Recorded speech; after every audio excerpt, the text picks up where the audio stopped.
છતાં પણ પ્રમુખ સાહેબનો આગ્રહ છે એટલે પહેલા આપણે જોગણી માની જય બોલાય. બોલો જોગણી માં કી જય. આ રામનગરમાં આખા વોર્ડ નંબર 11 સૌથી વધુ કાર્યક્રમમાં જો પ્રમુખ સાહેબ હાજરી આપતા હોય તો આ રામનગર પ્રમુખ સાહેબના દિલમાં વસેલું છે. એક પણ કામ જ્યારે પણ રામનગરનું કામ લઈને નીકળું છું, પ્રમુખ સાહેબની ચેમ્બરમાં આવું છું, આવો ડૉક્ટર સાહેબ કોઈ પણ કામ હોય કોઈ રિજેક્ટ નહીં, કોઈ આનાકાની નહીં, સીધી સહી કરીને આવવા દે છે. આ બેન છે.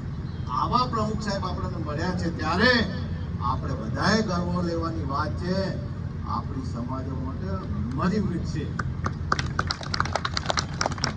એટલે આખા પાટણ શહેરમાં ત્યારે ચંદ્રિકાબેન રાવળનું ખૂબ માન સન્માન. અને કાલે હું તમને એક વાત કહું, કાલે બોર્ડ હતું, પ્રથમ બોર્ડ હતું, સમિતિની રચના ખૂબ સારી રીતે કરી અને જે કામ મંજૂર કરવાના હતા એ કામ એને બહુ સારી રીતે મંજૂર કર્યા છે.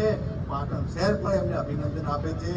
અને દેશના વડાપ્રધાન, આપણા ગુજરાતનું ગૌરવ, સૌ પ્રથમ પાટણનું ગૃહ ચાલુ હતું, પહેલા જ અભિનંદન પ્રસ્તાવ આપણા બેન ચંદ્રિકાબેન રાવળ કર્યું છે.